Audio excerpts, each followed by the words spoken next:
Même certains imams aujourd'hui, si tu n'es pas important dans la société, ils n'arrivent même pas dans ta prière de Janaïsa. Même accompagner ta dépouille jusqu'à aller l'enterrer, il ne fait pas ça. Pourquoi? Parce que tu n'es pas quelqu'un qui a les moyens. Mais pour celui qui a... Wassalatu wassalamu ala nabihi al-karim Muhammad ibn Abdullah salawatullahi wa salamuhu alayhi wa ba'd. Rabbi shrah li sadri wa yassir li amri wahlul 'uqdatan min lisani yafqahu qawli. Thumma amma ba'du. Assalamu alaikum wa rahmatullahi wa barakatuh. Nous remercions Tabaraka wa Ta'ala de nous avoir rassemblés une nouvelle fois aujourd'hui dans cette noble mosquée pour la continuité de notre cours du livre Bouloughoul Maram min Adillatil Ahkam de l'imam Ibn Hajar al-Asqalani rahimahullah ta'ala. Et pour cet effet, nous demandons à Allah Azza wa Jalla de nous accorder son assistance afin de parfaire cette étude et cet enseignement, de purifier nos intentions et d'agréer nos actions. Nous demandons à Allah Azza wa Jalla de venir en aide à tous nos frères et sœurs qui ont besoin de son soutien et de son aide et de son secours, de les secourir afin qu'ils puissent donc régulariser ce qui peut mettre leur foi en doute ou leur personnalité en doute, de ne pas les exposer, c'est-à-dire exposer leur honte, mais de les couvrir comme il nous a demandé de nous couvrir les uns des autres. Nous demandons à Allah Azza wa Jalla de leur venir en aide afin qu'ils puissent donc régulariser leurs problèmes. Allah Azza wa Jalla nous bénit dans l'ensemble, qu'il pardonne à nos morts, guérit nos malades et qu'il nous accorde une bonne fin. Et qu'il nous accorde également une science utile et utilisable. Pour cet effet, nous sommes toujours dans le livre Bouloughoul Maram min Adillatil Ahkam. Et nous sommes aux deux derniers hadiths du livre, du chapitre Kitabu Babu Salat Musafir wal Marid, dans le chapitre sur la prière du voyageur et celui du malade. Mais avant d'entamer donc le cours, nous avons deux questions. Il y a une de Cheikh Mariaya et l'autre de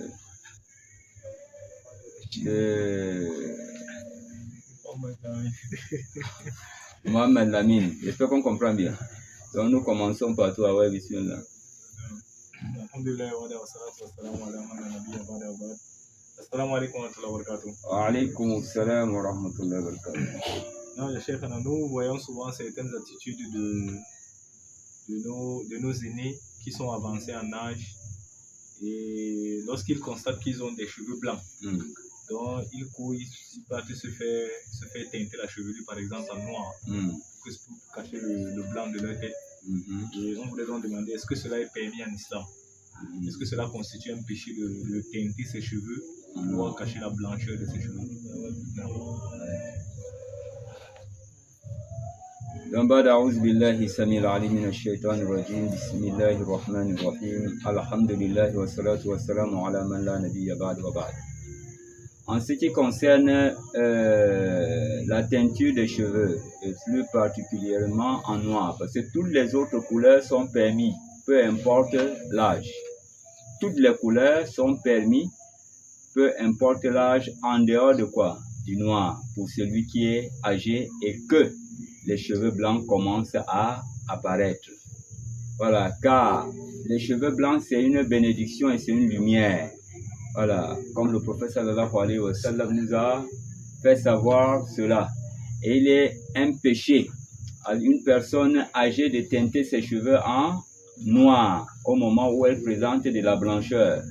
Si on essaie de voir le visage et la barbe de notre frère Cheikh Ilyassou, vous voyez, le visage a changé. Ce n'est pas le visage de quelqu'un qui est dans les trentaines ou dans les quarantaines. Est-ce qu'on comprend bien? Le visage a vraiment changé et la barbe le prouve également. Donc lui, il n'a pas droit de teinter sa barbe en noir. Voilà, de teinter sa barbe ou ses cheveux en noir. Parce que si on se limite seulement à la barbe, c'est comme s'il peut teinter aussi la chevelure. Non, toutes ses cheveux, il ne peut pas les teinter en noir. Mais dans d'autres couleurs, cela est permis. Il peut le teinter en jaune, il peut le teinter en rouge, il peut le teinter en bordeaux. Il peut le teinter en n'importe quelle couleur qu'il a besoin. S'il veut même, il peut encore le renforcer en teintant en blanc. Ça ne cause pas de problème. J'espère qu'on comprend bien.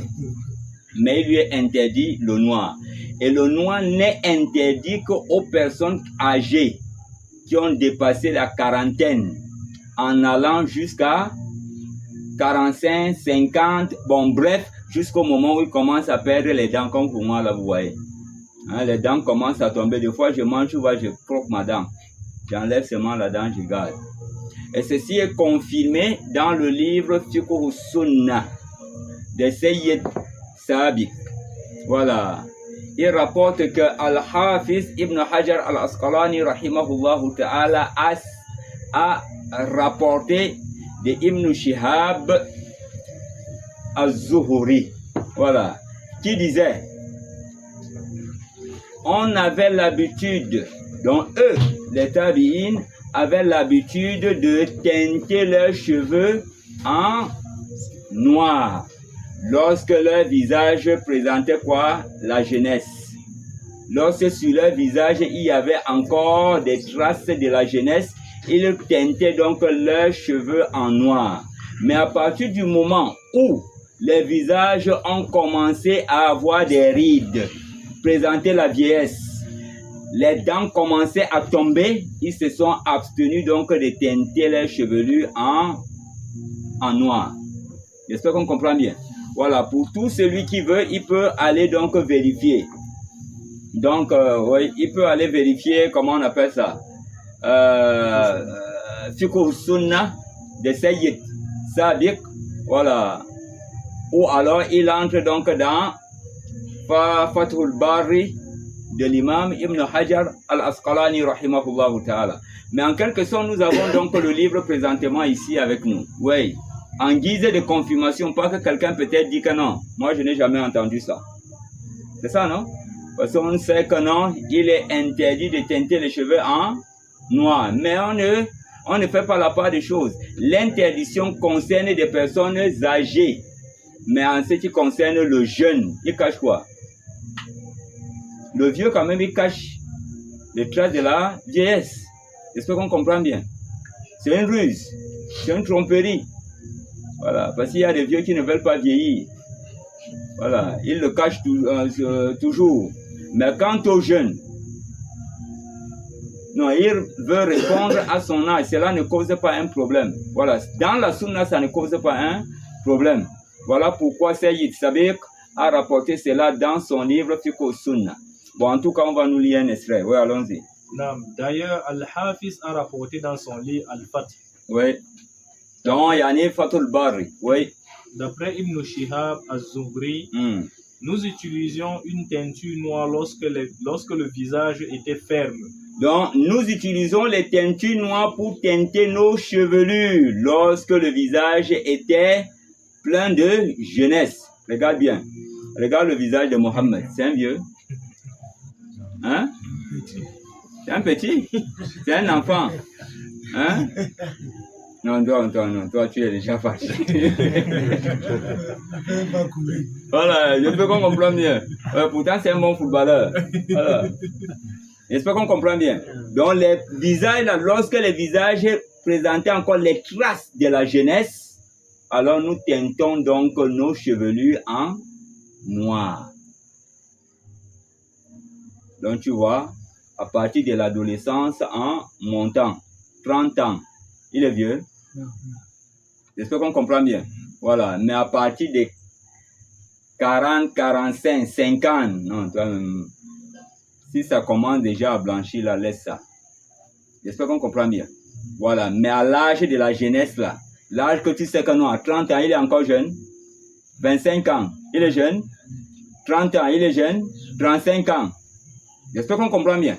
Maintenant, ici, il va nous faire une précision pour connaître donc l'âge qu'il faut teinter en blanc, en noir, l'âge qu'il faut s'arrêter de teinter en noir. Qu'est-ce qu'il dit? Non.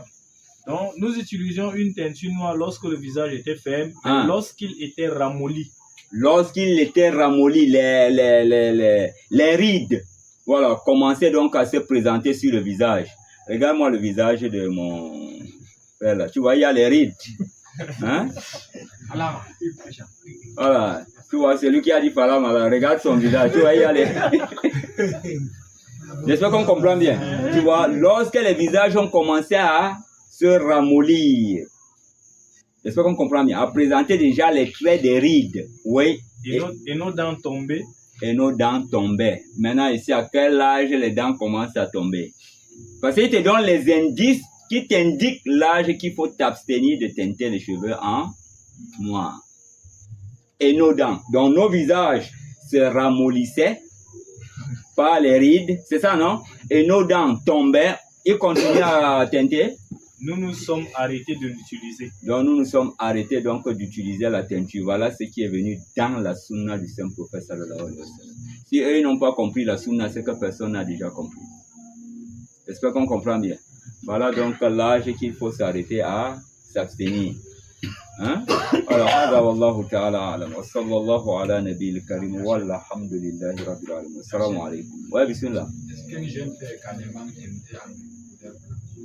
Oui, un jeune peut teinter en couleur blanche. N'importe le vieux, on lui a fait l'exception. N'importe quelle couleur, à l'exception de quoi? Du noir, pas pour ne pas qu'il cache. Mais le jeune, lui, n'importe quelle couleur sans exception. Sans exception aucune. J'espère qu'on comprend bien. Voilà. Parce que si je dis que non, à l'exception du blanc, Malansoudi, à la fin, tu vas me dire quoi? Vous avez un hadith sur ça? Quoi, non? Parce qu'à la fin, tu vas me dire, bon, si tu peux donner quelque part, on te dit, bon, donne-moi la preuve. C'est toi qui me dis que non, tu travailles avec le dalil. Le dalil qui m'interdit de teinter en blanc est où? Et tu vas courir venir vers moi et moi je commence à te gratter la tête. À partir du moment où je gratte la tête, j'ai déjà sémé un doute dans ton cœur. Ou bien, j'ai déjà sémé un doute dans ton cœur. Qu'Allah Azza wa Jalla nous facilite et qu'Allah nous fasse comprendre notre noble religion. Wallahu ta'ala alam. Sallallahu ala nabiyil karim wa alhamdulillah. Ouais, bismillah. Ouais, je viens. C'est pour la barbe toujours? Ouais, bismillah. Je viens. Il y avait une question au sujet du voyageur. Le prophète sallallahu alayhi wa sallam nous a dit dans un hadith qu'un voyageur est un démon et deux voyageurs sont deux démons. C'est lorsque qu'ils sont au nombre de trois qu'ils sont considérés réellement comme voyageurs. Donc nous aimerions comprendre ce hadith. Alors le frère ici aimerait comprendre le hadith du prophète sallallahu alayhi wa sallam qui dit un voyageur est un démon et deux voyageurs sont deux démons et trois voyageurs sont ceux qui sont en voyage. Cela revient à dire quoi? Cela revient à dire que celui qui est seul, il est exposé à toutes les tentations. Donc il peut profiter de sa solitude, pour pouvoir commettre des actes malsains pendant le voyage. Peut-être avoir une copine en route, faire escale quelque part pour jouer sa vie puisqu'il n'y a personne qui le connaît. J'espère qu'on comprend bien. Voilà, il n'y a personne qui le connaît. Voilà pourquoi on dit il marche avec un démon. C'est pour ces raisons le prophète sallallahu alayhi wa sallam nous a demandé d'être toujours avec le groupe. Voilà. Et Allah accompagne toujours le groupe. Et le diable s'attaque à qui? Aux brebis égarées. J'espère qu'on comprend bien. Et celui qui est seul est considéré comme un brebis égaré. J'espère qu'on comprend bien. Également lorsqu'ils sont deux. Parce que le témoignage commence par combien? Hein? Hein? Non, 3. Ouais. 3. Ça, c'est pour la fornication, non? Ouais. Pour la fornication, c'est 3. Voilà. J'espère qu'on comprend bien. Bon, bref. Pour la fornication, c'est 4. C'est ça, non? Mais pour d'autres choses, c'est... Ouais. J'espère qu'on comprend bien. Donc, 2 voyageurs sont pareils, ce sont des complices. 3 peuvent être aussi des complices, mais la chose n'est pas tellement comme tu es seul. J'espère qu'on comprend bien. Bref, ce qu'on veut nous faire comprendre ici, que la communauté doit toujours être en groupe. Voilà, on ne doit jamais être seul. Voilà, on doit toujours être en groupe. Voilà, le fait d'être en groupe, donc, te préserve pour que le diable te corrompe. Voilà, et il faut voir, chaque fois quand tu es seul, tu as des idées malsaines qui t'habitent. Voilà, il faut remarquer ça. Quand tu es seul, il n'y a personne, même madame n'est pas là, tu verras que les idées malsaines t'habitent. Les idées malsaines, elles t'habitent. Le diable te suggère des choses. Voilà, et pendant que l'homme est en voyage, il peut commettre tout en route. Nous, vous connaissons les chauffeurs des goumiers, hein? Attention. Quand ils arrivent, on les connaît même quand ils arrivent dans un petit village là. Non, le petit village, tout le monde se connaît là-bas. Même la personne dès qu'il s'arrête là-bas, non, il ne sait pas arrêter pour quelque chose. D'abord, même quand la voiture tombe en panne quelque part, n'est-ce pas, il laisse le motoboy, lui est pas où. Il sait qu'il a son truc à côté. Son roue de secours, non? Voilà.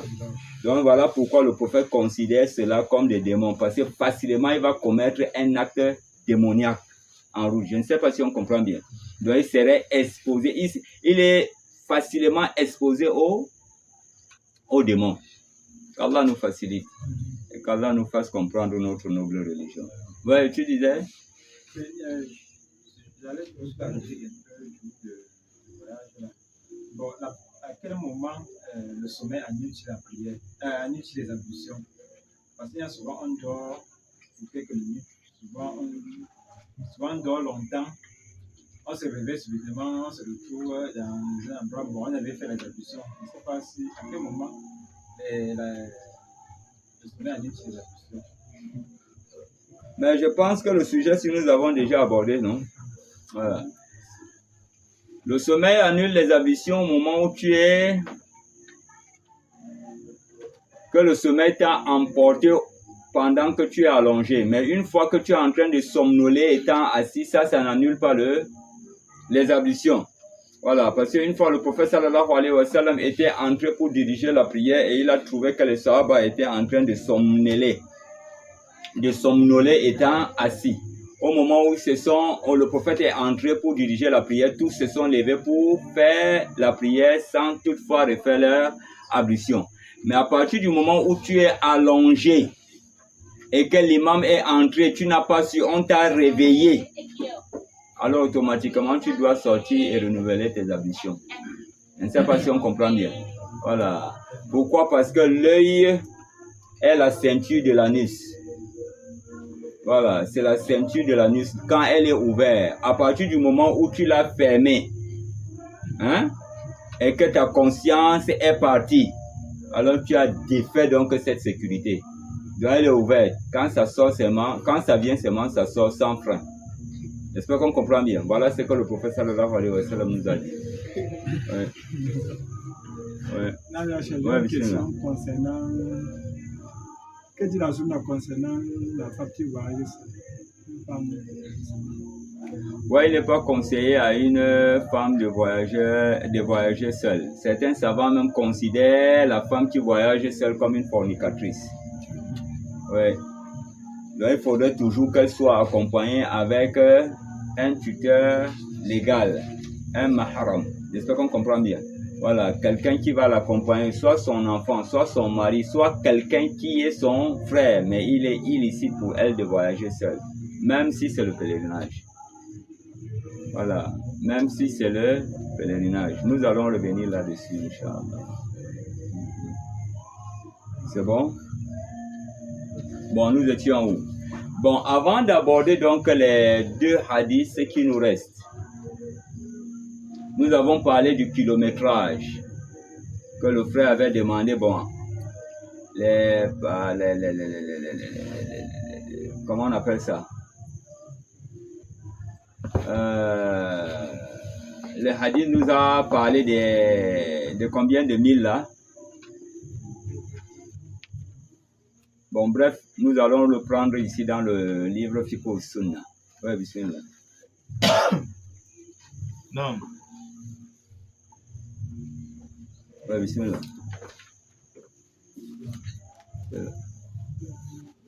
Non. Non, ce qui est connu, Hein. que le parançage, Ouais, c'est ça que nous avons. C'est ça qui est venu dans les hadiths. Ouais. non, donc ce qui est connu que le parasange mesure 3000, alors le hadith d'Abu Saïd enlève toute doute existante dans le hadith de Anas et explique que la distance minimale durant laquelle le messager d'Allah sallallahu alayhi wa sallam a écouté la prière. Donc minimal et non pas maximal. Donc le nombre de distance est de 3000. C'est le nombre minimal que le prophète a écouté quoi? La prière, oui. Non. Et le parasange vaut 5541 mètres. Oui, 5541 mètres, qui équivaut à combien de kilomètres? 5 km. Très bien, donc 5,5 kilomètres. Voilà la distance, 5,5 kilomètres. En ce moment-là, c'est le kilométrage minimal, la distance minimale, pardon, que le prophète écoutait quoi? La prière. Voilà, ceci revient à dire, puisqu'à cette époque, il n'y avait pas de voiture, 5 km, mon frère, c'est loin, hein? À pied. Donc, ça veut dire quittant ici jusqu'où? Colbisson. Non, marché central, c'est ici à côté. Hein? En bon, où sont les taximans? Ils ne parlent plus. En bon, hein? Ah, bon. Voilà. 5 km.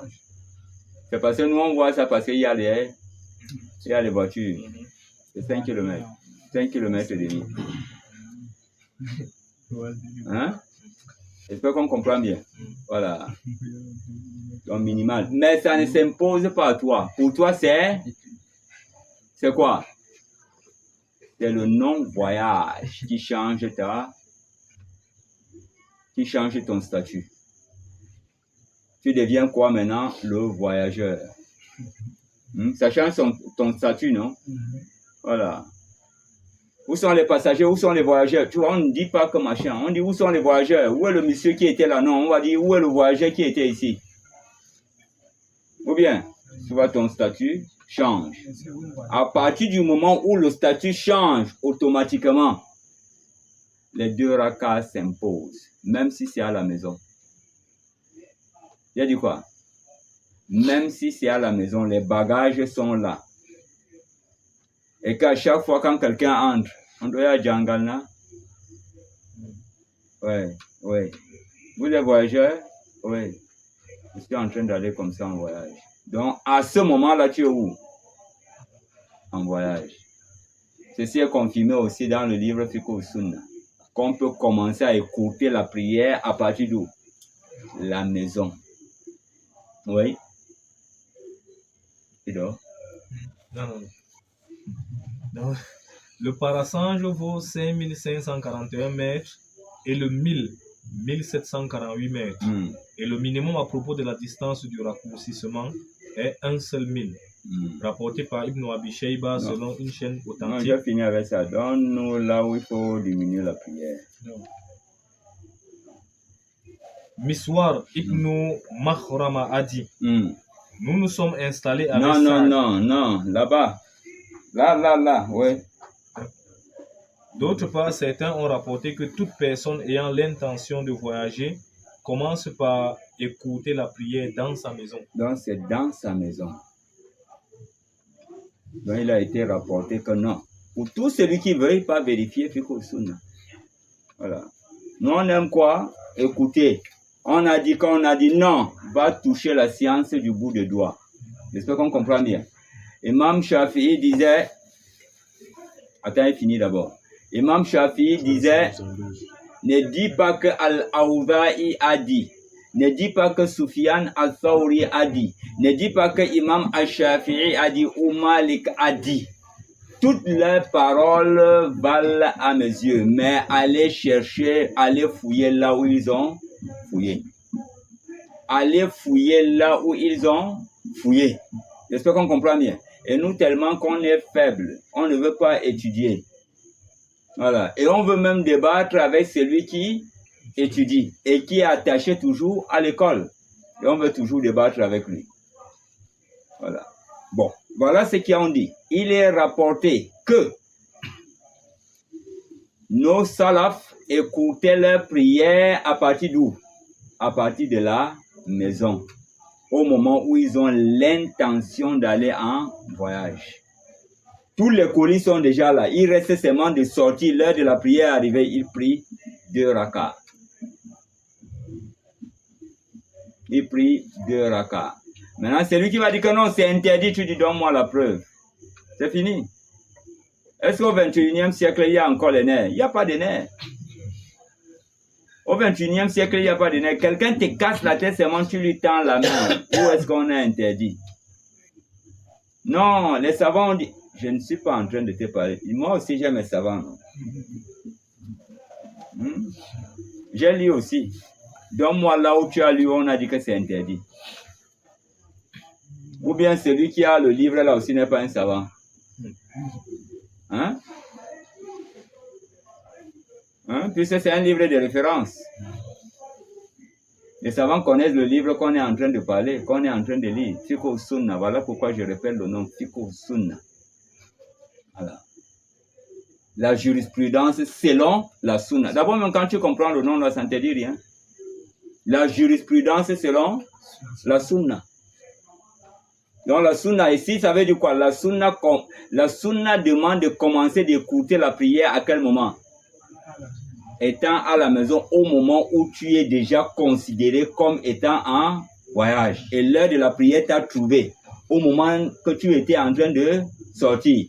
C'est différent avec celui qui est allé payer son billet dans la nuit, dans la matinée, alors qu'il va voyager à 22h, il commence à écouter la prière des jours. Non, il est encore résident.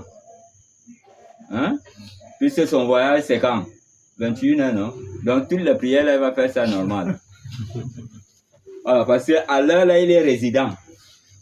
Voilà, les bagages ne sont pas prêts. Ces bagages ne sont pas encore prêt. J'espère qu'on comprend bien. Voilà, il faut faire la part des choses. Il faut faire la part des choses dans ce genre de situation. Oui, c'est fini? Bon, nous avons également parlé du nombre de jours qu'il faut écouter la prière. Nous avons parlé d'un nombre de jours illimité. Que ça peut aller jusqu'à 2 ans. C'est ça, non? Beaucoup ont tremblé. Peut-être quelqu'un va dire que c'est mon avis personnel. Non, ce n'est pas mon avis personnel. Ça entre également dans la sunna. Et ça, c'est dans la voie de nos salafun salih. Si Ibn Omar n'est pas un salafun salih, je ne vois pas alors qui est salaf. Si Ibn Omar n'est pas un salafun salih, je ne vois pas alors qui est salafun salih. Parce que même en matière de la sunna, lui-même la démarche du prophète, quand il tournait le dos, Aïcha n'arrivait pas à faire la distinction entre lui et le prophète. Sallallahu alayhi wa sallam. Il sait que le prophète a souvent l'habitude d'uriner ici. Quand il arrive à cet endroit, même s'il n'a pas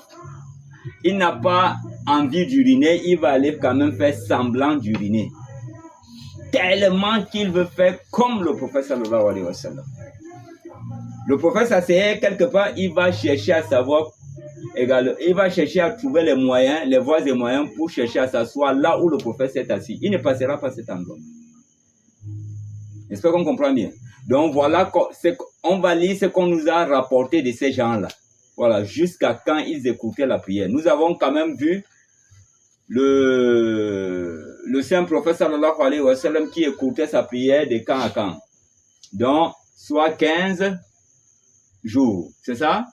Pendant le voyage. Soit encore 17 jours, 18 jours ou encore 19 jours. Il écoutait la prière. Tu vois, ici, il n'y a pas un arrêté.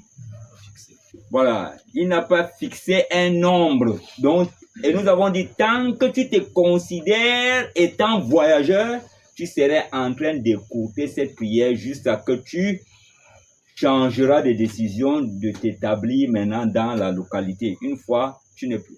Dès que tu t'établis comme ça, là, tu n'es plus un voyageur.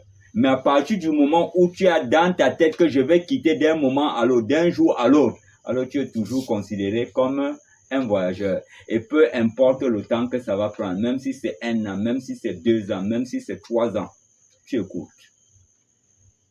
J'espère qu'on comprend bien. Bon, bref, prenons les différents passages.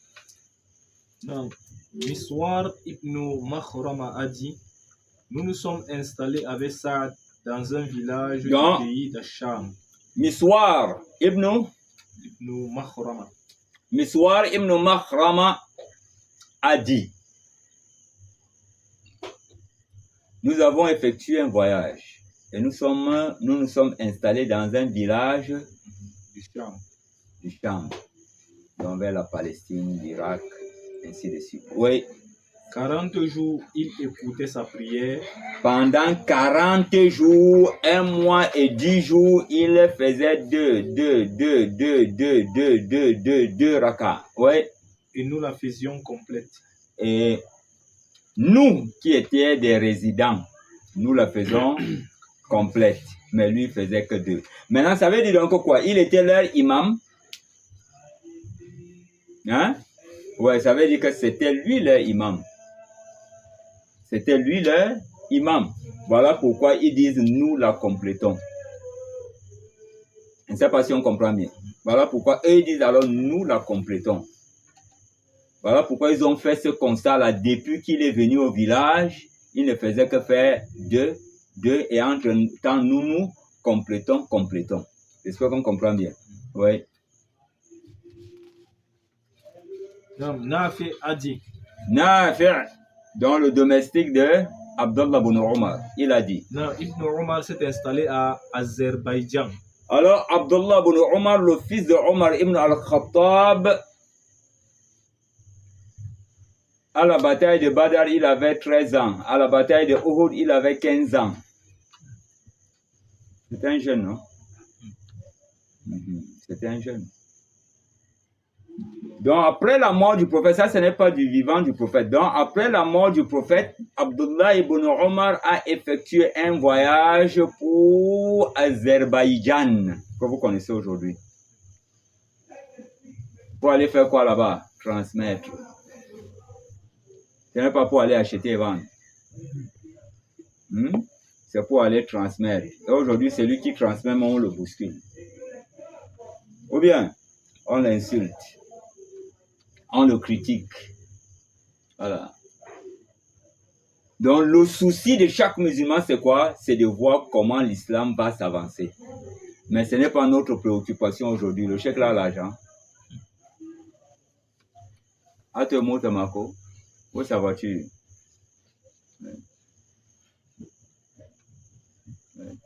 Ce n'est pas ça la préoccupation. Toi, en tant qu'enseignant, ce n'est pas ta préoccupation. Ta préoccupation et ton souci, c'est de savoir comment est-ce que les gens vont comprendre cette religion. Aujourd'hui, même certains imams aujourd'hui, si tu n'es pas important dans la société, ils n'arrivent même pas dans ta prière de Janaïza. Même accompagner ta dépouille jusqu'à aller l'enterrer, il ne fait pas ça. Pourquoi? Parce que tu n'es pas quelqu'un qui a les moyens. Mais pour celui qui a les moyens, c'est lui-même qui est en tête. Quand il y a les grosses voitures là, non, il est devant. Mais il n'a rien. Il s'en fout de lui. Moi, j'ai vu de mes propres yeux, c'est parce que je ne peux pas vous donner le nom. L'éloquence, il y a l'éloquence, mais on ne voit pas. Et l'éloquence n'est pas synonyme du savoir. Hein? Voilà. Et savoir ne pas parler n'est pas aussi synonyme de l'ignorance. Mais le savoir, c'est quoi? C'est de connaître les arguments de ce que tu dis. De connaître les arguments de ce que tu dis. C'est ça la science. Voilà. Et c'est ça qui se passe aujourd'hui. On a mis l'argent devant, Et la religion s'en fout. Et c'est un danger. Et ça touche même les soi-disant. Parce que moi, je les appelle les soi-disant imams. Et lorsque nous sommes arrivés même au cimetière, quelqu'un est présent, il est ici présent avec nous. Il y a une personne qui est présente avec nous. Il m'a dit, voilà un tel, voilà l'imam tel. Il a dit quoi? Moi, je n'aime pas trop ces gens. Eux, ils s'intéressent trop à ceux qui aiment, à ceux qui sont riches, mais ils n'ont pas le temps des pauvres. Ils s'intéressent beaucoup aux gens riches, mais ils n'ont pas le temps des pauvres. Et qu'est-ce qui va se passer? La personne est là. Voilà la tombe, nous sommes venus, leur enterrement a fini. Parce que quand tu arrives, tu sais que c'est quelqu'un qui est bien placé. Parce que les gros cylindrés que tu vois, les musulmans, les non-musulmans, il y a les gens qui sont en costard. J'espère qu'on comprend bien. Voilà. Quand tu vois même le tissu de quelqu'un qui vient à l'enterrement, tu sens que non. J'espère qu'on comprend bien. C'est quelqu'un mieux placé. Et lui, il était là. Ils ont fini tout. Alors, nous sommes arrivés. Et la personne m'a dit, voilà un tel. J'ai dit, je l'ai vu. Mais tu verras, ces gens sont là juste à cause des gens que tu vois là. Mais je ne me déplacerai pas. Voilà. Et qu'est-ce que Dieu va faire? Dieu a réalisé ce que j'ai dit. Lorsque nous sommes arrivés, ils ont déjà fini. Il était en train de donner quelques conseils. Voilà la tombe. C'est ça? C'est toi qui étais là. Voilà la tombe là, non? Là où ils ont fini. Et ici, là, il y avait quoi? Notre tombe. Là, on va enterrer la personne. Dès qu'ils ont fini, il a pris ses clics et ses claques. Il part sans toutefois regarder qui est mort. Est-ce que mon doigt peut sauver cette personne? Il faudrait que même je m'approche pour voir parce qu'il a beaucoup plus besoin de moi en ce moment. Est-ce que je peux lui faire doua pour lui sauver? Et je me suis posé la question, est-ce que si le prophète sallallahu alayhi wa sallam était là, il voit un cas comme ça, il va passer? C'est une dépouille juive qui était en train de passer. Le prophète sallallahu alayhi wa sallam s'est levé. On lui a dit, ya Rasulullah, c'est la dépouille d'un mécréant. Il dit, son âme est sacrée. Et qu'en est-il? Et c'est comme ça qu'il a tourné. C'est comme si c'était des rats même qui étaient là-bas. Même salam alaykoum, rien. Comme des gens qui étaient dans des problèmes. Comme si nous sommes quittés avec un bamile qui est venu enterrer. Dans les rites de l'islam. La chose là m'a touché profondément. Et ça a fait en sorte que ce monsieur-là vraiment est tombé à mes yeux. Quelles qu'en soient les circonstances, tu vas t'approcher quand même. C'est un musulman, oui. Ah, tu fais doua quand même. Et j'ai déjà vu ça avec la mort de quelqu'un également. Je prends ton oncle. Ces gens étaient là. Mais quand on est arrivé là où on est arrivé, moi je n'ai vu personne. Mais je me suis posé la question, mais celle-là qui est venue mourir là et l'autre, et celle qu'on est en train d'enterrer là, la différence de ça c'est quoi? J'ai compris que là, la différence est que celle-ci elle est riche. Et j'ai su qu'elle est riche parce que c'est quelqu'un de l'État. Parce qu'il y avait des musulmans et les non-musulmans et les gros cylindrés étaient là. Mais les autres n'avaient pas. Parce que votre oncle, il avait quelque chose. L'autre aussi n'avait pas quelque chose. On s'intéresse alors de pourquoi. Et c'est avec ça qu'on va guider, on va orienter, on va enseigner une communauté à comprendre la religion selon la sunna. Nous disons sunna, sunna de bouche, mais il n'y a pas la sunna dans le cœur et dans la pratique. Ce n'est pas le bon comportement du musulman. Il faudrait que même ces imams-là, il faudrait qu'ils s'asseyent encore pour essayer de revoir leur comportement. Qu'Allah nous facilite, qu'Allah nous fasse comprendre notre noble religion. Donc, nous disons donc, An-Nafi' nous rapporte qu'Abdullah ibn Omar a effectué un voyage pour Azerbaïdjan. Qu'est-ce qui s'est passé? Non, 6 mois durant lesquels il écoutait sa prière. Il écoutait sa prière pendant une durée de 6 mois. 6 mois, il écoutait la prière. Il écoutait la prière. Pourquoi? Parce qu'il était toujours considéré comme quoi? Un voyageur. Il n'était pas allé pour s'installer. Mais on dit il écoutait la prière à cause de quoi? La neige qui avait bloqué le passage parce qu'il doit continuer la route. Ouais. Et puis la neige l'a empêché d'entrer la ville. Voilà, puisque la neige l'a empêché d'entrer dans la ville. Il a donc attendu juste à ce que la saison là est passée, la neige a fondu avant de traverser. Et pendant tout ce temps, il était en train de faire quoi? Écouter la prière. Donc, tant que tu as dans ta tête que tu es en voyage, alors tu serais en train d'écouter ta prière jusqu'au moment où tu vas te ressentir comme étant un résident. J'espère qu'on comprend bien. Oui. Non, Hafs ibn Ubaydillah a dit. Ouais, Hafs. Maintenant, on rapporte de Hafs ibn Ubaydullah qui dit, oui. Anas ibn Malik s'est installé dans le Sham. Maintenant, voilà, comment on appelle ça? Abdullah ibn Omar, qui était un sahaba. Nous avons Anas ibn Malik, qui était aussi un grand sahaba. Qu'est-ce qu'il dit? Donc, il s'est installé dans le pays du Sham. Donc, Anas ibn Malik s'est installé donc dans le pays du Sham. Oui. 2 ans durant lesquels il écoutait sa prière. 2 ans. Tu as compris la région plus qu'Anas? Hein? Anas ibn Malik. 2 ans, il écoutait la prière. Donc, tu arrives, je ne sais pas où. Attends. Tu es installé où? Au village ou bien ici à Yaoundé? La femme est ici. Les enfants sont ici. Maintenant, quand tu vas au village, tu vas en tant que quoi? Hein? Résident ou voyageur? Donc, tant que tu vas là-bas et que tu es en train de dire que Inch'Allah, d'ici peut-être un jour. Non, d'ici. Donc, tant que tu dis d'ici, il n'y a pas de décision pour t'installer, tu es en train de voyager. Et dans ce contexte, tu serais en train d'écouter ta prière. Peu importe le temps que tu vas faire. Maintenant, si tu as fait 4 rakas, il y a un problème?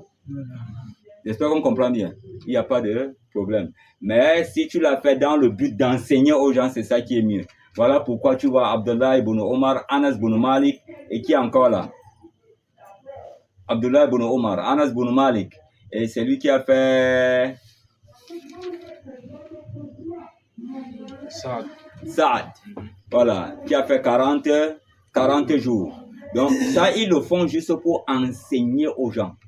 Et le fait qu'on ne le fait pas, voilà pourquoi les gens restent dans l'ignorance. Mais si maintenant un imam le fait,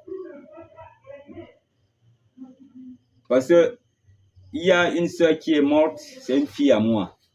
Elle est morte. C'est de la mort là même que je suis en train de parler. Elle est morte. Je disais que si c'était moi qu'on donnait la direction de la prière, je devrais faire la prière là comment? À haute voix. Pourquoi? Pour enseigner aux gens que cela se fait également à haute voix. La prière mortuaire, ça se fait à haute voix. Et je vais le faire à haute voix juste pour enseigner aux gens que non, ça se passe à haute voix pour que les gens puissent connaître aussi ce qu'on dit dans la prière. Parce qu'il y a beaucoup même qui ne savent pas. Qui ne savent pas. Mais Ibn Abbas avait fait à haute voix. Voilà. Il avait prié à haute voix. Ouais, ça fait partie de la sunna. Voilà, ce n'est pas seulement voix basse, non. Quand tu arrives dans une zone, il faut aussi élever la voix. Voilà, tu le fais à voix haute. Afin d'enseigner donc aux gens. Oui, on continue. Non, Anas a dit, les compagnons du prophète sallallahu alayhi wa sallam se sont installés 7 mois dans un endroit nommé Ram Urmuz. Donc, Anas ibn Malik nous fait comprendre que les sahaba du saint prophète, tu vois ici, c'est les sahaba. Voilà. Dans leur ensemble. Donc, il n'y a pas un mélange. Bien vrai qu'il peut y avoir des mélanges, mais quand il cite déjà parce qu'ils étaient un peu nombreux, j'espère qu'on comprend bien, il peut y avoir un mélange avec les tabi'in. J'espère qu'on comprend bien. Donc, Anas ibn Malik dit, les sahaba se sont dirigés vers où? Ram Hormuz. Voilà, à Hormuz, oui. Durant les 7 mois. Durant une période de 7 mois. Abdullah ibn Omar, lui, il a fait 6 mois. Et ceux-ci, ils ont fait 7 mois. Tu vois ici, le nombre de jours n'est pas déterminé. Parce que quoi? C'est ouvert, ce n'est pas arrêté. Nous avons vu les déclarations arrêtées et non arrêtées, non? Voilà, oui, allons-y. Non, durant lesquels ils ont écouté leur prière. Voilà, durant lequel ils priaient seulement 2. Si c'était un mal, un sahaba devrait dire que non, attendez-moi, arrêtez-moi le désordre là. Hein? Ils ne vont pas s'associer. Hein? Ils vont dire non, arrêtez-moi ce désordre. Mais comme c'est la religion, ils sont partis donc dans 2. Pourquoi? Le prophète sallallahu alayhi wa sallam a dit quoi? La yashtami ummati ala dalala. Ma communauté ne se unit pas dans l'égarement. Ça veut dire donc quoi? C'était une sunna validée et approuvée par le saint prophète sallallahu alayhi wa sallam. C'est bon? Al-Hassan a dit, je me suis installé avec Abdurrahman ibn Donc Samura. ici, quand on dit Al-Hassan, on fait allusion à Al-Hassan al-Basri. Hein? Aïcha disait, s'il devrait avoir un prophète qui va venir après le prophète sallallahu alayhi wa sallam, ça devrait être qui? Hassan al-Basri. Voilà, Hassan al-Basri. Donc c'est un tabi'in. Voilà, il dit, je me suis installé avec Abdurrahman ibn Samura. Alors, il s'est installé avec un sahaba à Bagdad. Ouais, en Irak. Oui. 2 ans. Pendant 2 ans. En train de faire quoi? Durant lesquels il écoutait ses prières, mais il ne les réunissait pas. Donc, il écoutait la prière, mais sans jumeler. Zour et Asr Maghreb et Isha. Non. Lui, il écoutait seulement. Durant 2 ans, mais il ne les associait pas. J'espère qu'on comprend bien. Je pense que ce problème, nous l'avons déjà fini. Parce que nous avons souvent tendance à dire non, on nous dit de faire c'est 3 jours, d'autres non, c'est 4 jours, d'autres c'est 2 jours. Dès que tu rentres là, tu rentres en tant que quoi? Voyageur ou résident. Ça s'arrête. Dès que tu rentres, stop. Tu fais maintenant ta prière. Normal, tu n'es plus en voyage. Mais tu es rentré maintenant, tu es considéré comme quoi? Résident. J'espère qu'on comprend bien. Et non, voyageur. C'est bon? C'est fini? D'accord. Bon. Je pense qu'on a fini avec le cas là. Bon, on prend l'autre. On prend le hadith donc, du livre. وعن إمران ابن حسين رضي الله تعالى عنهما قال. Ça va comprendre? Oui, non. 351. On rapporte de Imran ibn Hussein qu'Allah Azza wa Jalla soit satisfait de lui et de son père. Qala a dit. كانت بي بواسير. Kana bi bawasir. J'étais atteint de l'hémorroïde. Bawasir, ça veut dire que l'hémorroïde. Est-ce qu'on comprend bien? Voilà, oui. فسألت النبي صلى الله عليه وسلم عن الصلاة. Alors j'ai interrogé le saint prophète sallallahu alayhi wa sallam au sujet donc de la prière. Comment est-ce que je dois faire ma prière? Vu que je suis malade, je suis atteint de l'hémorroïde, bawasir. J'espère qu'on comprend bien. Je suis atteint de l'hémorroïde. Comment est-ce que je dois faire de ma prière? Ouais, qu'est-ce qu'il dit? فقال. Alors il dit. صلي قائما. Alors tu peux prier debout. Il y a, si tu peux prier debout, alors prie debout. Ouais. Et si tu ne peux pas, prie assis. Si tu ne peux pas, prie assis. Voilà, ouais.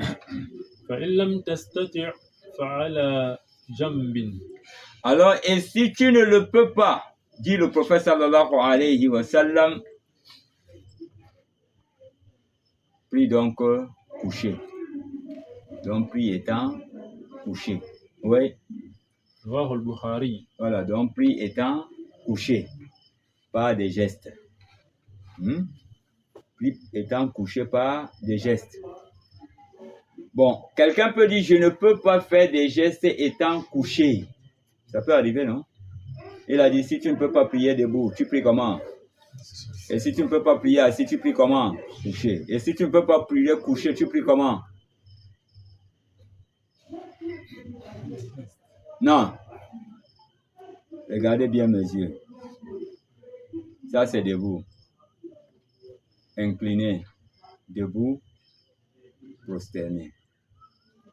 J'espère qu'on comprend bien. Là, tu pries avec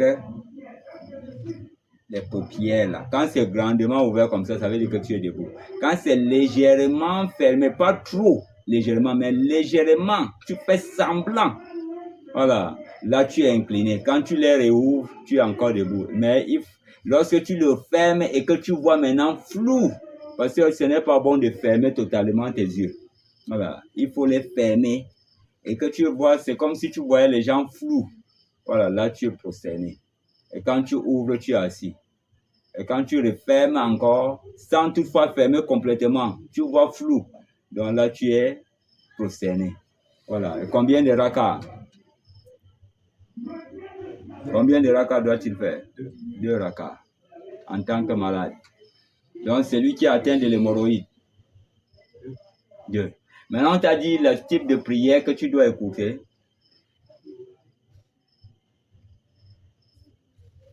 On t'a dit le type de prière que tu dois écouter. Non, Afan, excusez-moi, pardon. On t'a dit... Type de maladie. Hein? Type de maladie. On t'a dit le type de maladie que tu dois écouter la prière. Hein? On t'a dit le type de maladie que tu dois rompre le jeûne. Hein? Hein? Si les nerfs me dérangent, je peux écouter. Les nerfs me dérangent. Lui n'a pas de remède. Hein?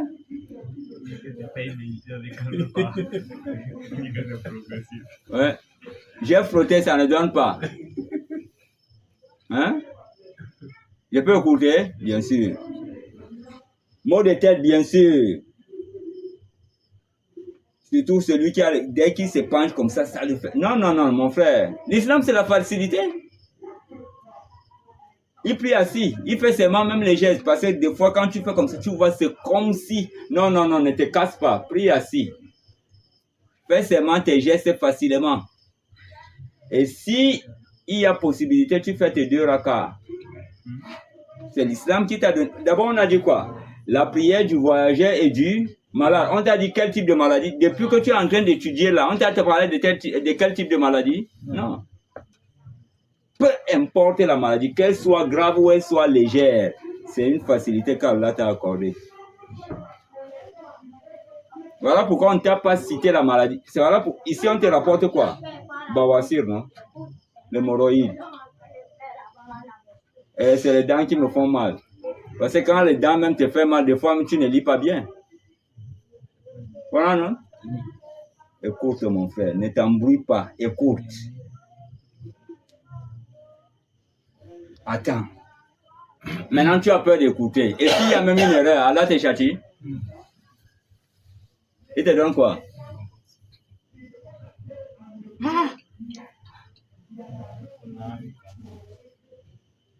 Allah dit de ne pas suivre ce sur quoi tu n'as aucun argument. Ce sur quoi il n'a fait descendre aucune preuve. Mais il t'a donné une preuve. Tu hésites encore quoi? Hein? C'est lui qui t'a dit ne suis pas ce dont tu n'as aucune connaissance. Mais ça là, il t'a donné déjà la preuve.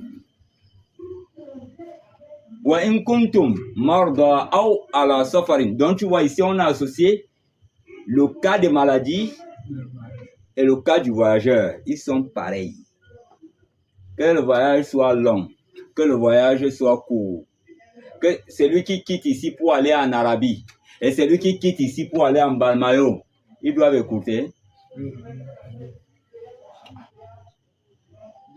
Bon, celui qui a les maux de tête et celui qui a atteint, je ne sais pas par quelle maladie grave, ils doivent écouter.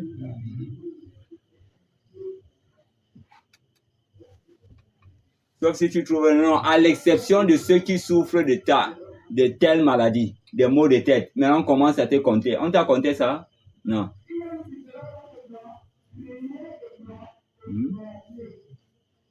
On est fort pour prendre les avis, mais pour l'argument, là, ça dérange. Mais quand la vie entre là, non. Et comme le diable, c'est le diable. Le diable aime t'inculquer l'affaire de la vie dans le cœur. Et c'est la vie maintenant qui te pousse à douter avec le Dalil. Hein? Alors que le prophète maintenant, pour t'éviter le doute, il dit même s'il y a une erreur de compréhension, là tu as droit à une récompense.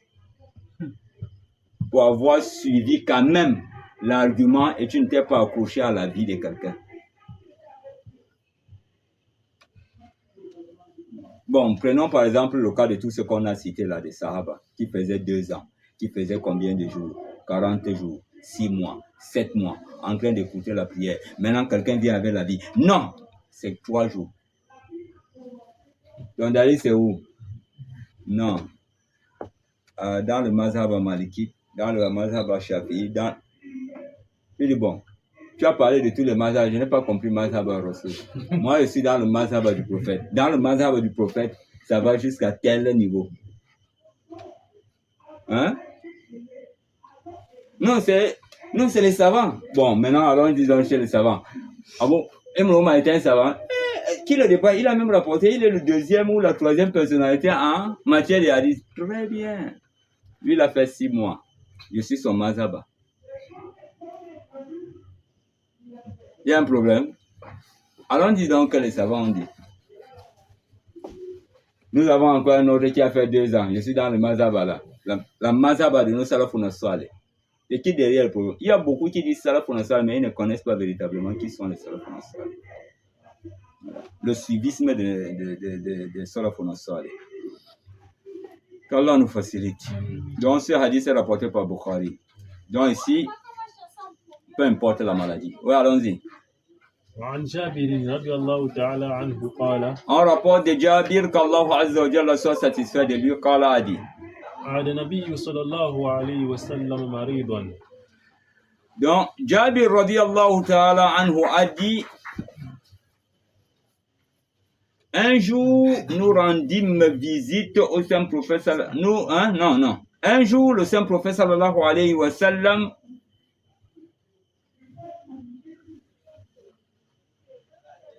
a rendu visite, c'est ça, non? Voilà, c'est où là? Ada Nabi sallallahu alayhi wa sallam maridan. Donc le Saint Prophète sallallahu alayhi wa sallam a rendu visite à un malade. Oui. Non. فرآه يصلي على. Donc ça veut dire quoi? C'est bon aux imams de rendre visite, sauf si nous sommes plus honorés. Parce qu'aujourd'hui, l'imam même qu'on dit c'est juste pour les honneurs, hein. Ce n'est pas pour le travail. C'est pour les honneurs seulement. Ce n'est pas pour le travail. Mais l'imam, c'est le travail, papa. C'est le travail. Tu es habitué de voir tel dans la prière, tu ne l'as pas vu. Mais où est-elle? Tu peux le visiter. Le prophète visitait les Sahaba. Mais aujourd'hui, on ne reçoit aucun imam à la maison qui vient nous rendre visite.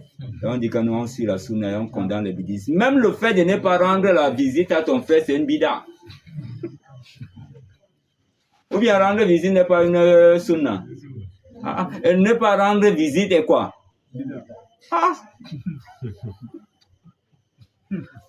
Voilà, le prophète a rendu visite à un malade. Le prophète a rendu visite à un malade. Comme quelqu'un est venu me voir, parce que c'est un boss, imam, vraiment, je me suis arrêté là juste pour vous informer que j'étais allé en pèlerinage, je suis rentré. Il dit on n'informe pas quand on rentre, on informe avant de partir. Tu devrais me dire ça avant que tu partes. Maintenant, c'est quand tu es venu. Non, imam, je ne t'ai pas vu. Tu ne m'as pas vu, tu ne connais pas la maison. Voilà ce que je lui ai dit. Tu ne connais pas la maison. C'est à la mosquée que vous connaissez au quartier là. Hein? Peut-être informer qu'il est déjà là. Ouais. Donc maintenant, tu veux que je te donne le titre d'Aladji? Elle dit non, Amadou.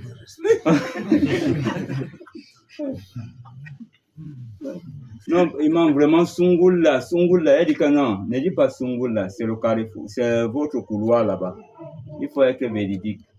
Il n'y a plus de considération. Tu devrais quitter ici pour aller me trouver ou bien chercher mon numéro de téléphone. Tu m'appelles. Tu veux maintenant que je te dise quoi? Pour que tu m'informes que tu es parti. Vaut mieux même que tu ne m'informes pas, je reste comme ça.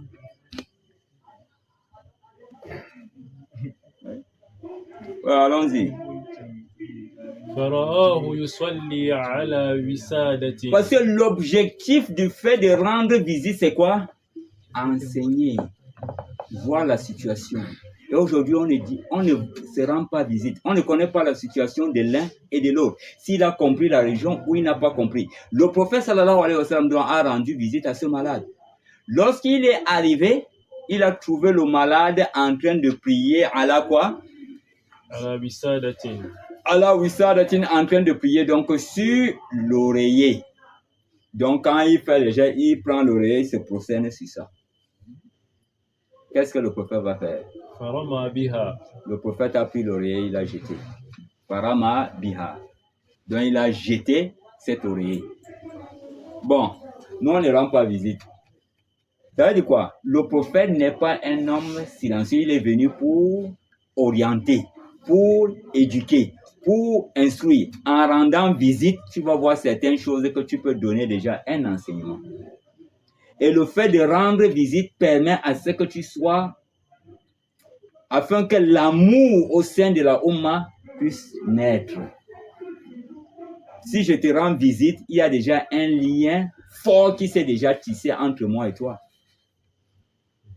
Il y a un lien fort entre moi et toi. Mais aujourd'hui, il n'y a pas.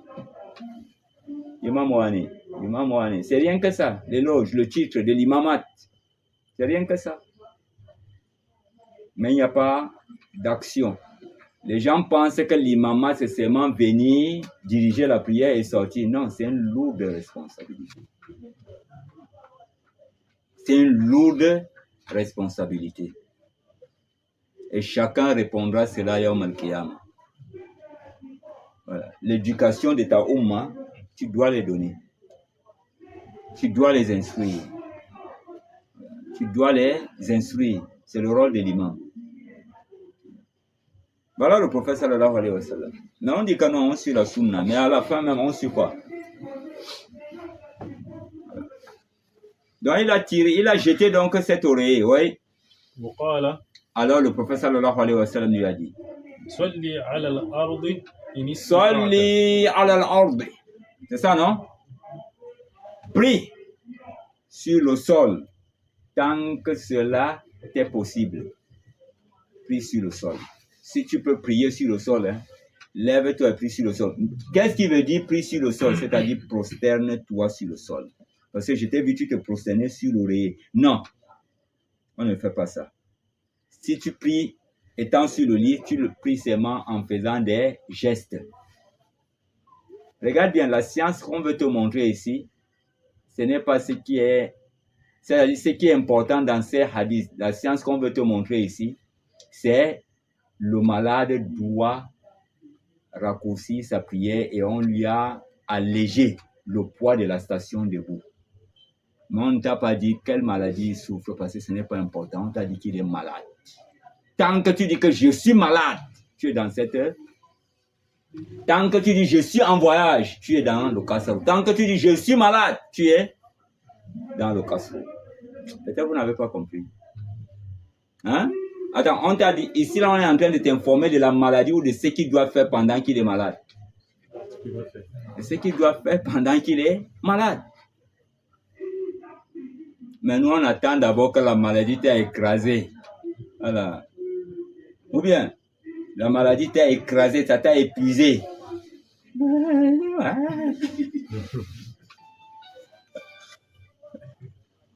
Même si c'est les mots des dents,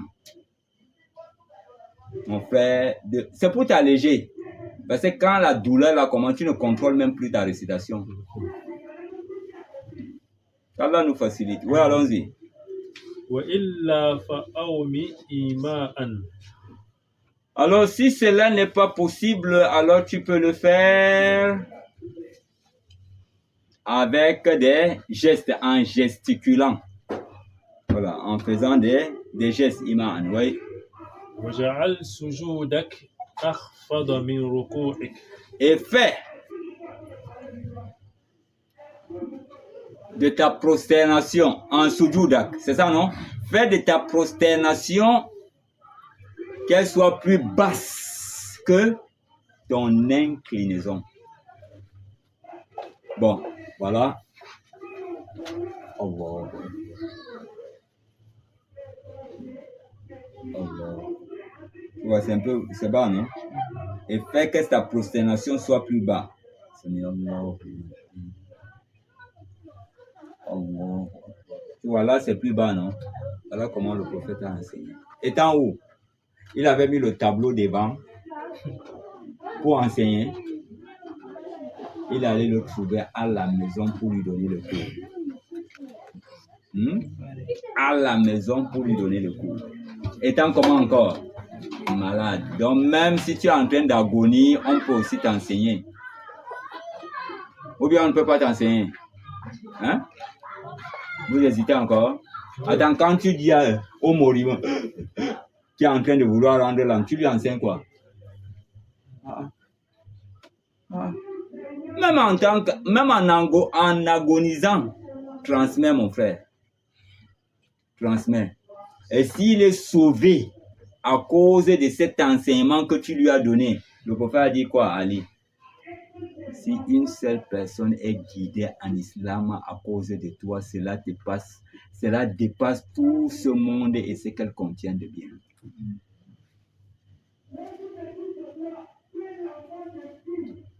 Aujourd'hui, quand on voit ces gens à la maison, c'est parce qu'il y a la bouffe. C'est parce qu'il y a la bouffe. On va manger, l'enveloppe va sortir. Mais quand il n'y a pas l'enveloppe, ça ne sort pas. C'est avec ça qu'on construit la communauté. Voilà pourquoi la communauté aujourd'hui, elle est comme elle est. Elle est comme elle est. Si on ne parle pas, comment elle va comprendre? Quelqu'un va dire que mais pourquoi aujourd'hui c'est avec les macabres? Non, c'est normal. C'est normal. Parce qu'ils ne font pas leur rôle. Aujourd'hui, tu vois, l'imam, c'est lui le patron. C'est lui le patron. Il doit dire, sa vérité ne doit pas être conditionnée par une autorité ou bien par un homme riche. Non, non, non, c'est lui. Il est son père. N'est-ce pas, Ousmane, comment on appelle? Ibn Abbas a dit que non. L'imam est le père de la communauté. Aujourd'hui, c'est même ces gens-là qui commandent l'imam. C'est rien que le titre. C'est même ces gens qui le commandent. Il est devenu comme une marionnette.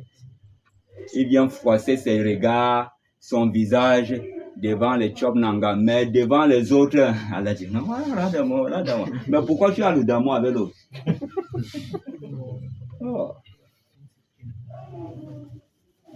Oh, Allah, c'est pitoyable. Il faut pitié. Voilà, allons-y. Allah nous en préserve de ce genre de comportement. C'est l'hypocrisie. Allons-y. Rawahu al-Bayhaqi wa sahahahu Abu Hatim. C'est ça, non? Voilà. Et Abu Hatim l'a authentifié. Oui, allons-y. وعن عائشة رضي الله تعالى عنها قالت. On rapporte de Aïcha qu'Allah Azza wa Jalla soit satisfait d'elle. قالت, elle a dit. رأيت النبي صلى الله عليه وسلم يصلي متربعا. J'ai vu le saint prophète sallallahu alayhi wa sallam yusalli mutarabbi'an. Je l'ai vu faire la prière mutarabbi'an avec les jambes croisées. Donc ça veut dire donc quoi? Il était assis et il priait par des gestes. Quand les pieds sont croisés, il priait comment? Hein? Les pieds sont croisés comme voilà. Il priait comment? Par des gestes. Voilà. Il priait par des gestes. On ne va pas compliquer les choses.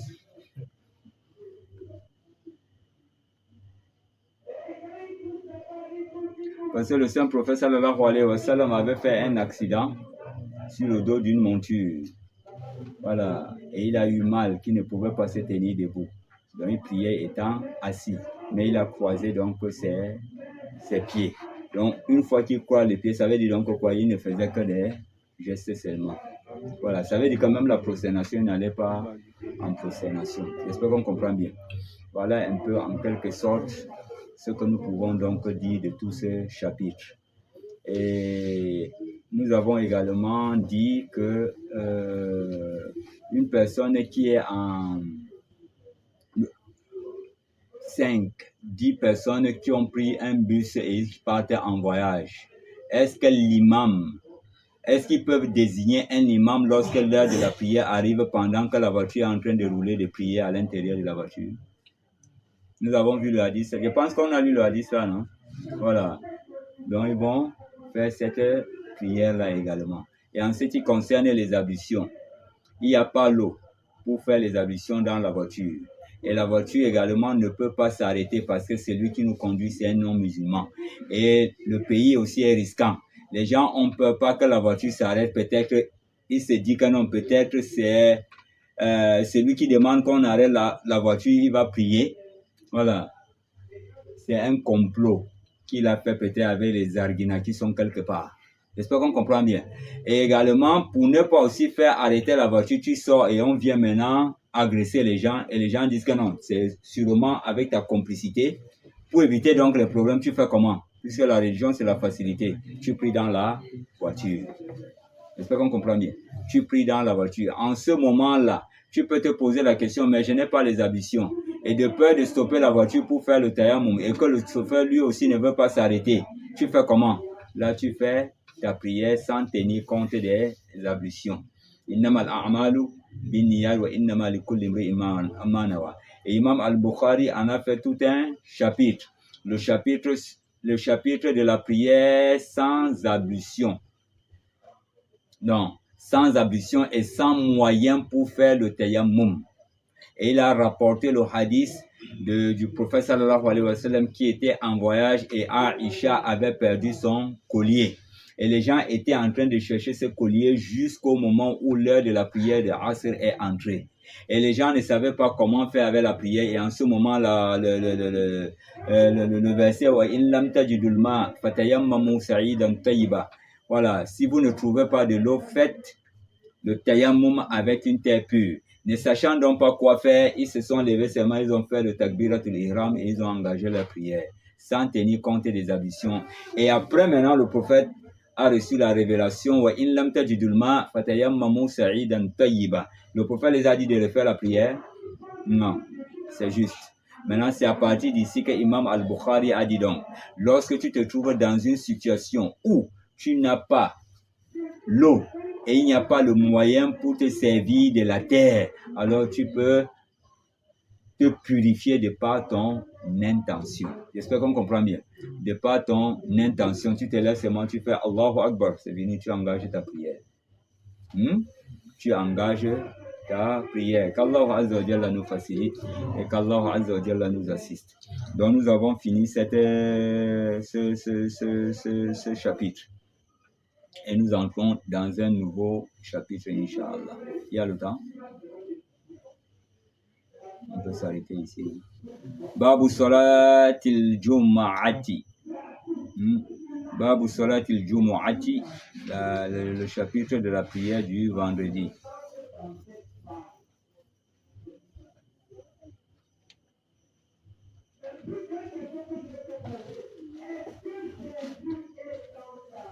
C'est un chapitre aussi qui a trop à dire. Il y a trop à dire. 2 personnes peuvent prier vendredi. Ah ouais. 2 personnes peuvent prier vendredi. Hein? Ouais, donne-moi d'abord, parce que je ne sais pas si ça va encore le sortir. Donne-moi le... Ouais. Non, où est ça?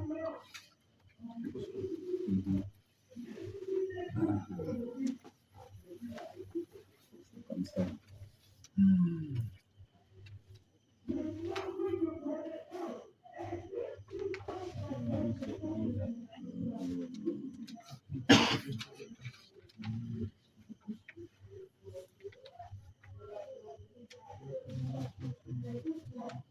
On a quand même fini. Bon, il y a des questions sur le problème de la prière du voyageur.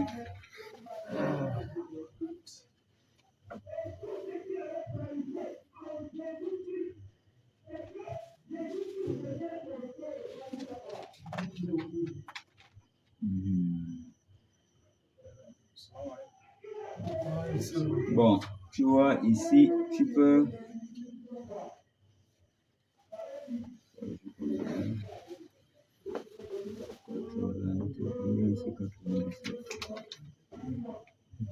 Tu peux lever ça, non?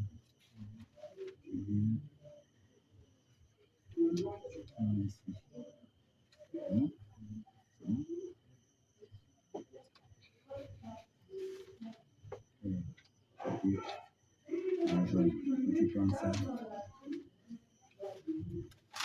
Donc, c'est juste une introduction de ce que nous allons aborder la semaine prochaine. En ce qui concerne la prière du vendredi. Parce qu'en ce qui concerne la prière du vendredi, certains ont dit quoi? Le nombre pour prier vendredi, il faut combien de personnes? D'autres ont dit 40, d'autres ont dit 25, d'autres. Bref, il y a plusieurs avis qui ont été énumérés par Ibn Hajar al-Asqalani dans son livre Fathul Bari. Ils sont plus de 15 avis à ce sujet. C'est 15 ou 20 avis à ce sujet. Mais tous ces avis-là, la seule qui est retenue, c'est 2 personnes. J'espère qu'on comprend bien. La seule qui est retenue, c'est 2 personnes, sauf si tu as un autre avis. Parce que tous les avis que tu prends, ce sont des analogies. Ce n'est pas des avis. Ce n'est pas des arguments. Ce ne sont pas des arguments, ce sont des analogies et les avis des savants. Bon, maintenant, selon la Sunna, qu'est-ce qu'on dit? Non. Al-Hafiz, dans son livre Al-Fath al-Bari, a cité et la vue le plus prévalu, c'est que la prière s'accomplit par 2. La prière de Jumu'ah s'accomplit par 2 personnes. Un mamou et un imam. Il se lève pour faire la khutbah à son frère et à lui-même. J'espère qu'on comprend bien. On va revenir sur la manière de faire la khutbah. J'ai oublié de dire dans le titre le nombre avec lequel la prière du vendredi peut s'accomplir. Donc, l'auteur du livre Fiqh Sunna a fait tout un chapitre. En quel nombre, donc en combien de personnes est-ce qu'on doit accomplir la prière du vendredi? Il y a certains mosquées au village, là on les a annulés la prière du vendredi. Voilà, ils ne prient pas vendredi. Mais pourtant, il y a la mosquée pour prier les saintes prières. Non, on ne prie pas vendredi. Qui va te donner? Hein? Allah t'a déjà donné, tu attends qui encore te donner? Allah t'a déjà donné. Oh, la communauté. Voilà. Et les imams ne parlent pas parce qu'ils aussi bouffent là-bas. Ouais, ils bouffent là-bas. Tu ne peux jamais comprendre qu'un imam se lève dans le mimbar, dit qu'il blâme ça. Il ne peut pas. Parce qu'il bouffe. Il bouffe là-bas. Inna li kulli ummatin fitna wa fitnati ummati al-mal. Chaque nation a reçu une tentation. La tentation de ma nation, c'est l'argent qui est aidé. Et c'est ça qui nous cause le problème aujourd'hui. Toi-même qui viens apporter les choses comme ça là, c'est eux qui vont t'attaquer. Maintenant, tu les demandes, le dalil est où? Non, il y a tel mazhaba qui a dit, moi je suis sur le mazhaba du prophète. Je suis sur le mazhaba des sahaba. Quel mazhaba encore qui dépasse l'autre? Entre la mazhaba du prophète et la mazhaba des sahaba, qui écrase pour l'autre? On continue le nombre. Allons-y. Non. Donc, d'après ce que le prophète sallallahu alayhi wa sallam a dit, toute prière accomplie par 2 personnes ou plus est une prière commune. Toute prière accomplie par 2 personnes ou plus, c'est une prière de Jama'a. Et Jumu'ah, c'est quelle prière? Jama'a, non? Ça commence par combien selon la Sunna? 2. On t'a dit Fiqh Sunna. Est-ce que la prière commence par 2? Par 2. La Jama'a commence par 2. Ouais, j'espère qu'on comprend bien. Allons-y. L'imam Ash-Shawkan a dit toutes les autres prières se sont accomplies selon cet avis. Donc, toutes les autres prières, Zuhur, Asr, Maghrib, Isha, Subhi, se sont accomplis sur la base de cet avis-là. Comme Imam Al-Shawkan a dit dans Nailul Awtar, c'est à la maison, c'est 8 tomes. Ouais. Et ça, c'est le premier tome que nous sommes en train de lire pour celui qui veut vérifier. Voilà, allons-y. Car la prière du vendredi est une prière comme les autres. La prière du vendredi est une prière comme le Zohor, comme le Asr, comme le Maghrib, comme le Isha, comme quoi encore? Le Subhi. C'est une prière comme les autres, oui. Qui ne peut avoir une spécialité sans preuve. S'il y a une spécialité, il faudrait qu'on nous donne la preuve. Qu'on l'a spécifiée. Et c'est dans ce lancé que le Eid va. Si vous êtes à 2 dans un village, vous fêtez votre Eid. Voilà, ouais. Tu attends que l'imam sorte, tu es seul d'abord. Si vous êtes à 2, vous vous asseyez, l'imam est en train d'arriver, en train de dire là, il a... Non. Qu'est-ce qu'on dit là? Allahu Akbar, la ilaha illallah, Allahu Akbar, walillahi alhamd. Tu le prépares sa chaise, c'est là. Voilà. Dès qu'il sort là, il vient s'asseoir, tu te lèves, non. Pour le vendredi, tu te lèves, tu appelles à la prière. Dès qu'il finit, tu t'assois. Tu es seul. Il se lève donc, Inna alhamdulillah. Nahmadahu wa nasta'inuhu wa nastaghfiruh. Wa na'udhu billahi min shururi anfusina. Il s'adresse à toi. Mais il ne faut pas qu'il s'oublie aussi en s'adressant à toi. Voilà. Donc, on va revenir sur le sermon. Puisque nous sommes dans la prière du vendredi.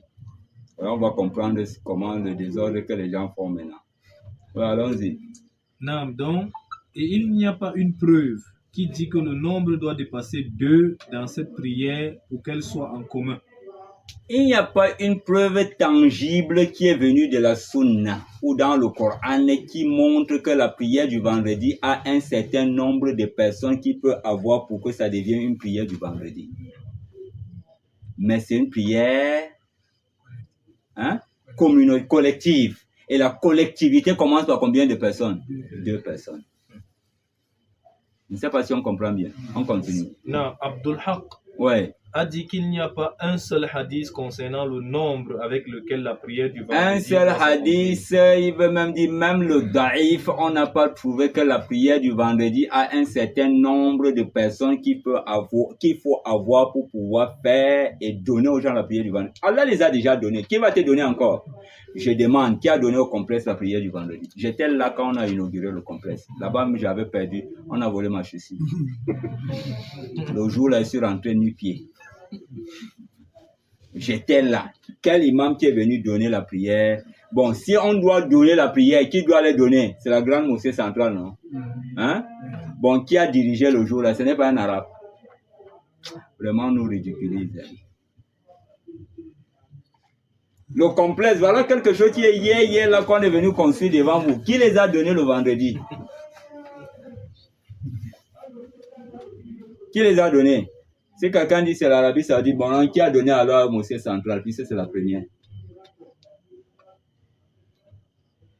L'Arabie en tant que qui? Elle est étrangère dans ses sols. Et la sunna ne permet pas à un étranger de venir diriger la prière dans la maison de quelqu'un. Les Africains. Dès qu'on voit la peau blanche, il te tourne 2 mots là, tu es déjà fini. La religion, c'est là, le livre. On ne donne pas. Dieu t'a déjà donné le vendredi. À partir du moment où il t'a imposé la prière du vendredi, il t'a déjà donné le vendredi. Sauf s'il ne t'a pas imposé. S'il ne t'a pas imposé, il ne t'a pas donné. Mais à partir du moment où il t'a imposé le vendredi, juste à te donner toute une sourate pour elle. Et il te dit, Iza nudiya ila salat min yawmil jumu'ah. Bon, on n'appelle pas. Le fait de ne pas appeler également, c'est un péché. Ou ce n'est pas un péché? Un village qui n'appelle pas le vendredi. C'est à partir du moment où Allah même exhorte celui qui est en train de faire le négoce. Une fois qu'on t'appelle le jour du vendredi, alors abandonne tout. Mais on n'a pas appelé.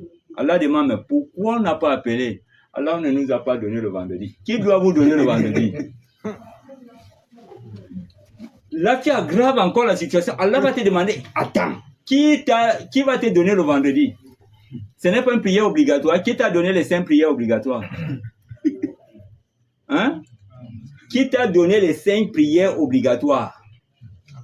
Donc, tu vois, à partir d'ici, toute personne qui abandonne de prier vendredi, alors que Allah Azza wa Jalla lui a demandé de le faire, et attend qu'on va lui donner, alors il est en train d'adorer ce qu'ils vont lui donner. Attends, nous avons le hadith de Adi ibn Hatim,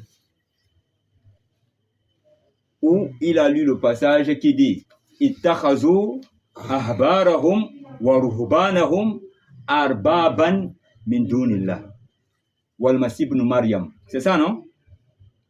Alors Adi ibn Hatim dit, mais Ya Rasulullah, Ya Nabiullah, nous ne les adorons pas. Le prophète sallallahu alayhi wa sallam dit, ah bon? Ne vous ordonne-t-il pas ce qu'Allah a interdit et vous le suivez? Il dit oui. Et ne vous interdisent-ils pas comme ils vous ont interdit le vendredi de ne pas prier jusqu'au moment que nous allons vous donner et vous avez accepté ça? Il dit oui. Voilà comment vous les adorez. Tout village, comment on appelle ça? Toute communauté qui abandonne la prière du vendredi avec l'intention que non, elle attend qu'on lui donne, elle est en train d'adorer celui qui va lui donner le vendredi. Car Allah, lui, l'a déjà donné à ceux qui l'adorent. Maintenant, celui-là, comme il ne le faisait pas pour Allah, il attend qu'on lui donne, alors maintenant, il est en train d'adorer qui? Ces gens-là. Ça, il faut le dire haut et fort. Voilà, haut et fort. Vendredi, c'est comme les 5 prières quotidiennes. Maintenant, les 5 prières quotidiennes, qui t'a donné? Vendredi, qui t'a donné? Bon, maintenant, il n'y a pas l'associationnisme là-bas. Puisque tu attends encore qu'une autre personne te donne, alors qu'Allah t'a déjà donné. Mais ce qu'Allah t'a donné, tu ne fais pas. Tu veux que quelqu'un te donne pour faire. Où est même la religion là? Ce n'est pas la sunna. Nous allons lire le chapitre, si nous allons voir là où le prophète allait donner le vendredi. Ouais. Un jour, je suis arrivé, la semaine même passée là. Je suis assis, on est en train de couronner l'imam, on me regarde. La personne qui couronne me regarde. Lui-même, il sait que ce qu'il est en train de faire là, ce n'est pas bon. Je sentais une frousse là, il me regarde. Mais on couronne l'imam, on prend le truc, on le met. Donc, toute la cérémonie là, c'était ça. Hein. C'est où? Parce que c'est qu'on va parler. Ouais, toute son attention, c'est sur moi. Je sais, j'ai baissé même le regard. Parce que lui-même, consciencieusement, il sait que ça n'a pas de traces. Mais comme il trouve les chobs là, on va faire comment? C'est là qu'il mange. L'islam est devenu le business. Ouais, allons-y, on continue. C'est très important, ce chapitre est très important. Très important. Ouais. Et quand on dit qu'on te couronne l'imam là, c'est rien que, où est l'imam? Le voilà. Où est son aïbi? Le voilà. Où est le deuxième aïbi? Le voilà. Donnez-nous son kebab, on lui met le kebab, et puis on prend la tête, on en bas. C'est rien que ça. Le prophète a fait ça où?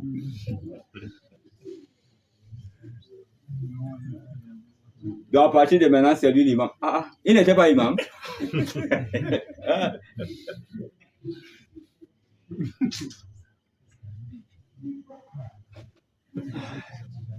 On continue. Quand on dit que le vendredi c'est 2 personnes, ça veut dire donc quoi? Vous êtes loin. Vous n'avez pas l'argent de taxi pour arriver maintenant à la mosquée du vendredi. Vous pouvez prier vendredi là où vous êtes. Qui vous a donné? C'est fini, non? Donc, nous voyons donc comment ces gens-là sont en erreur. Et on ne parle pas. Le fait de ne pas parler, c'est ça qui permet que ça continue. Ça continue. Et les gens voient que non, c'est normal. Mais on va passer le temps à insulter tel, il est égaré, il est machin. Voilà les trucs qu'il faut orienter les gens. C'est encore là jusqu'à aujourd'hui. Récemment, là, ça ne fait pas 2 semaines. Je suis allé voir le miracle là. On lui a donné le vendredi. Il dit à partir de maintenant, tu as le vendredi. Inna lillahi wa inna ilayhi raji'un. On continue. Assiyuti a dit Hein. il n'y a dans aucun hadith ce qui précise un nombre avec lequel cette prière s'accomplit. Il y a dans aucun hadith qui précise un nombre spécifique qui démontre que non, la prière du vendredi commence par tel nombre. Voilà ce qu'a dit Imam Asiyuti. Oui. Non. At-Tabari. Imam Ibn Jarir At-Tabari. Oui. Abu Daoud. Il est là. Ibrahim An-Nakhi, Ouais. Ibn Hazm tiennent cet avis. Tous sont allés dans cet avis-là. Ouais. Non. Donc, chapitre la discussion des conditions mises par les ulama. Ouais, maintenant les conditions qui sont mises par les ulémas, mais on ne va pas aborder. Tu prends seulement là où je suis ligné. Si deux personnes exécutent ensemble la prière collective du vendredi dans un endroit. Si deux personnes, peut-être sont dans leur chantier, ça peut arriver, non? Voilà, ce sont des maçons. Ils se trouvent dans un chantier, ou bien c'est un taximan, il s'est rencontré aussi avec Ousmane qui est aussi un autre taximan dans leur couloir. Et il voit qu'avec l'embouteillage, là, on ne va pas arriver à temps. Tu as le tapis dans la mosquée, oui. Dans ta voiture, oui. Il y a aussi ma part de tapis là. Pardon, ils n'ont pas prié vendredi là-bas. Ils peuvent faire. Maintenant, comment ils doivent faire? C'est ça qu'on va te parler ici. C'est important, ce n'est pas important. Comment ils doivent faire? Oui. Non, donc, si deux personnes exécutent ensemble la prière collective du vendredi dans un endroit qui ne contient que... Qui ne contient que eux deux. Hein? Qui ne contient que, c'est-à-dire eux deux. Eux deux seulement, oui. Alors, ils ont fait ce qu'ils devraient faire. S'ils ont prié, ils se sont acquittés de ce qui les a été imposé. J'espère qu'on comprend bien. Oui. Si l'un d'eux prononce un sermon... Si Mala Mohammed se lève maintenant pour faire le sermon, oui. Ils suivront la tradition prophétique. Alors lui, celui qui est assis et Mohammed seront en train de suivre la sunna du saint prophète sallallahu alayhi wa sallam. Oui. Et s'il ne la prononce pas... Maintenant, dans le cas où personne n'a la maîtrise du sermon, j'espère qu'on comprend bien, ils vont faire donc comment? Parce que c'est là où il peut y avoir nuance. Ouais. C'est une simple sunna qu'ils ne doivent pas accomplir par obligation. Non, ce n'est pas obligé. C'est un simple sunna. Le plus important, c'est de te lever, tu apportes tes 2 rakats maintenant. Alhamdulillahi Rabbil Alamin. Tu amènes. La surah que tu maîtrises, c'est quoi? Wal asri innal insana lafi iqra'u ma tayassara min al-Qur'an. Voilà, c'est un simple sunna. Ouais, on continue. Il y a là où on parlait ceci, c'est un homme et sa femme. Ils sont seulement à 2 dans un coin.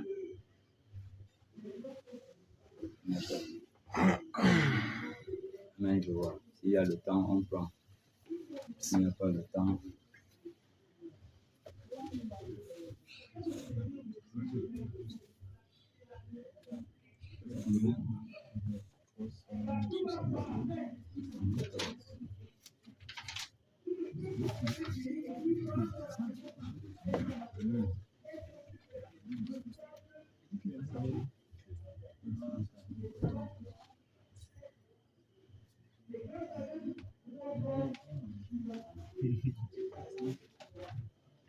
En tout cas, on a lu l'essentiel. On a connu l'essentiel. Vous voulez encore? Ça, c'est combien?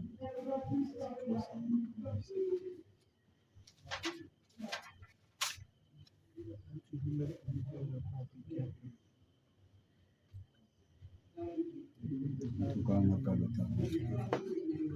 On va... Hein? Vous voulez montrer quoi? Là, c'est encore sur 14.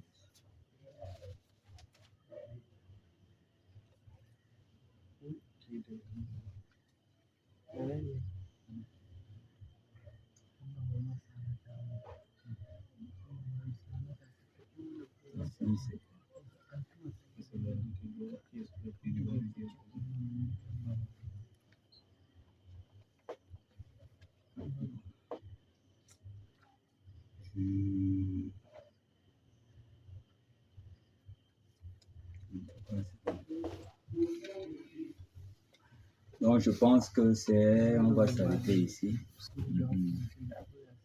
J'espère qu'on a compris. Qui t'a donné le vendredi? C'est lui qui t'a donné les 5 prières obligatoires, là, c'est celui qui t'a donné le vendredi. De la manière qu'il n'y a personne qui peut te donner un des 5 prières obligatoires, il n'y a personne qui va te donner le vendredi. Le vendredi t'a déjà été donné à partir du moment où tu atteins l'âge de la puberté. Tu as déjà. Tu attends qui a encore te donné. Voilà, tu tentes d'avoir ça dans ton cœur, tu es déjà mouchrik. Hein? Ça, il faut le dire haut et fort, ne regrette même pas, ne retire même pas le mot. Haut et fort, tu es mouchrik. Allah t'a donné, tu veux l'associer encore à qui? C'est l'associationnisme. Tu veux l'associer à qui? Là, en ce moment, tu es en train d'adorer celui qui est en train de te donner le vendredi. Allah nous facilite. Wallahu ta'ala alam. Wa sallallahu ala nabiyil karim. Alhamdulillah rabbil alamin. سبحانك اللهم وبحمدك نشهد ان لا اله الا انت ونستغفرك ونتوب اليك. Ouais, bismillah, tu disais? Oui, je disais d'abord que la fête de vendredi chez nous, la lutte qui est faisant tous les gens disponibles, c'est Tidjani. Ce sont les Tidjani qui viennent avec ça. Jusqu'à présent, même sont qui sont calés dessus. Bon, et ma préoccupation, c'est celle de la prière.